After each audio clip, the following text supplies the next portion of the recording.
Hello students, today 21st August 2020 and I'm starting your English class। बेटा मैं जैसा कि आपको इंग्लिश ग्रामर में पढ़ा रही हूँ फ्रेजल वर्ब के बारे में। कल मैंने आपको पढ़ाई थी यहाँ पे कुछ फ्रेजल वर्ब्स ब्रेक, पुल, पुट और रन के बारे में। आई होप कि आप सभी स्टूडेंट्स ने जो मैंने फ्रेजल वर्ब पढ़ाई हैं उनको आपने प्रीपोजिशन और एडवर्बियल पार्टिकल्स के साथ में जोड़ कर आपने उनको लर्न किया होगा। आपने उनके मीन लर्न कर लिए होंगे। अगर आपने उनके मीन लर्न नहीं किए हैं तो कहीं मेरा पढ़ाना बेकार ही है।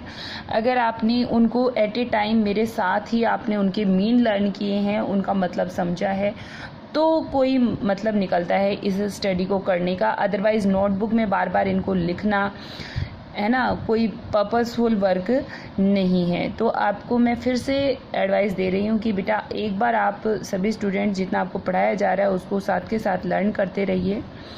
आज हम लोग आगे इसी में फ्रेजल वर्ब में ही कुछ और फ्रेजल वर्ब्स के बारे में पढ़ेंगे, ठीक है। तो देखिए फ्रेजल वर्ब में वर्ब आज हम पढ़ेंगे कॉल समथिंग ऑफ। जब आप बोलते हो कॉल समथिंग ऑफ का मतलब होता है कैंसिल, यानी कि ये जो वर्ब है, ये जो फ्रेजल वर्ब है कॉल समथिंग ऑफ, इसका मतलब है कैंसिल कर देना। कैसे?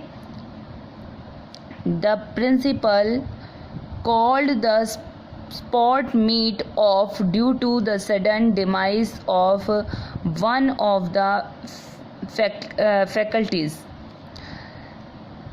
ठीक है, तो यहाँ पे ये जो कॉल्ड ऑफ है इसका मतलब है कैंसिल कर देना। जो प्रिंसिपल हैं उसने जो स्पोर्ट मीटिंग होने वाली थी उसको क्या कर दिया है, कैंसिल कर दिया है, ठीक है।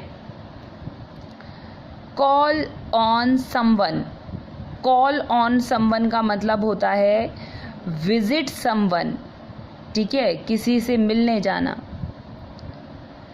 जैसे the workers called on the union leader for their demands. जो वर्कर्स थे उन्होंने अपने यूनियन लीडर को बुलाया अपनी डिमांड्स उनको बताने के लिए, ठीक है।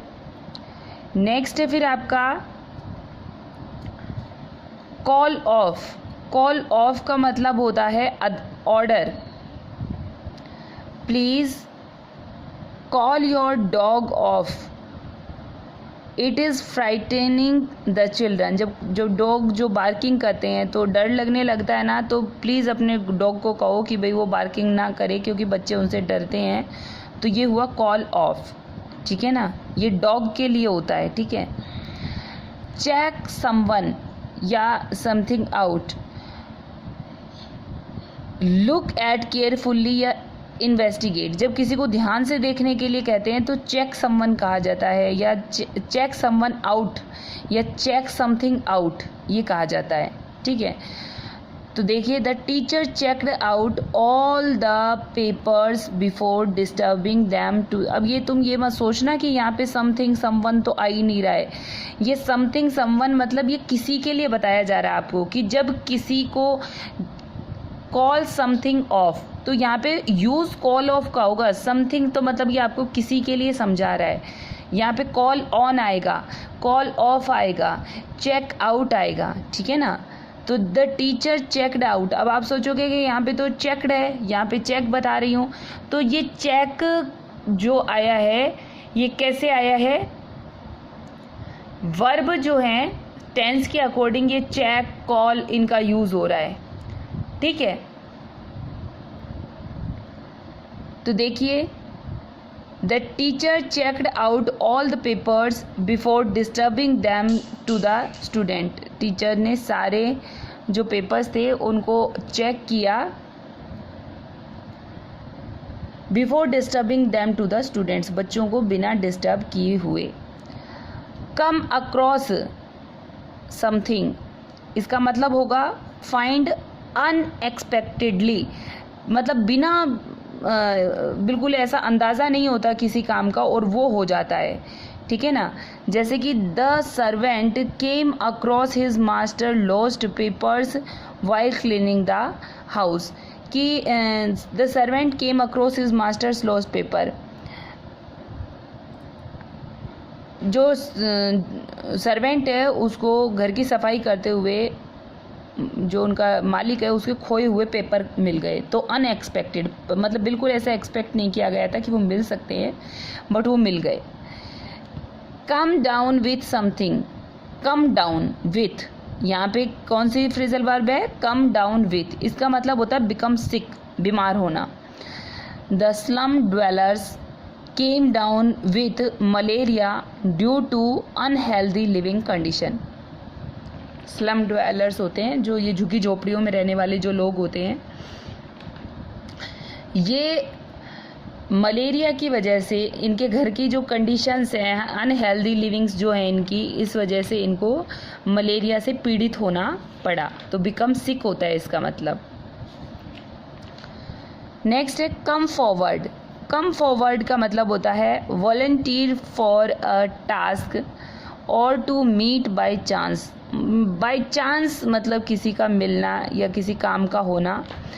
The youngster came to forward for the cleanliness of their locality. Next है fall in with. Fall in with का मतलब होता है टू एग्री। ठीक है, ये समझ गए होगे आप। They fell in with his teachings, जो सामने वाला जो टीचिंग्स उसकी जो हैं, जो उसकी जो भी उसने बातें बताई हैं उससे हम एग्री हैं, वो एग्री हो गए। नेक्स्ट है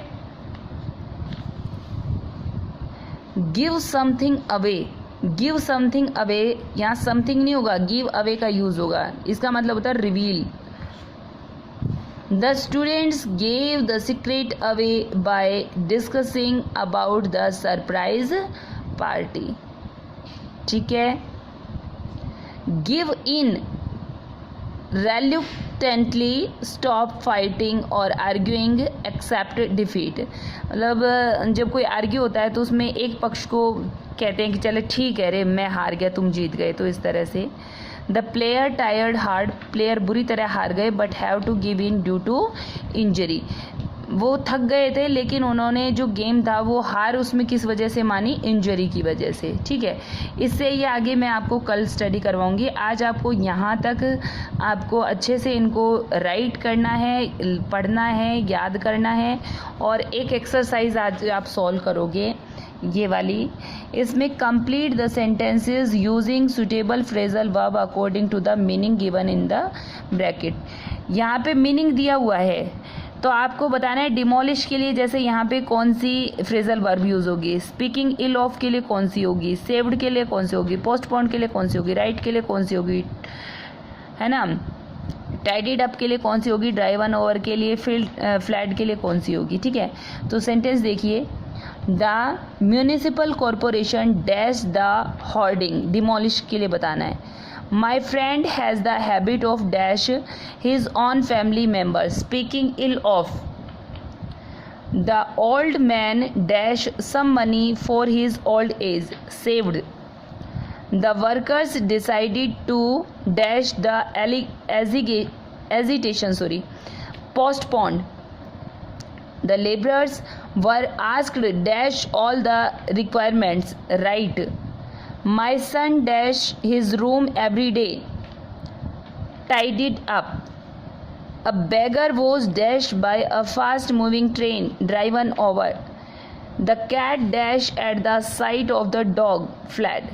ठीक है, तो ये एक्सरसाइज आपको कंप्लीट करनी है और जितना आपको आज जो फ्रेजल वर्ब बताई गई हैं उनको राइट करना है, लर्न करना है। ठीक है स्टूडेंट्स, सो आज के लिए इतना ही। Thank you, bye, have a nice day.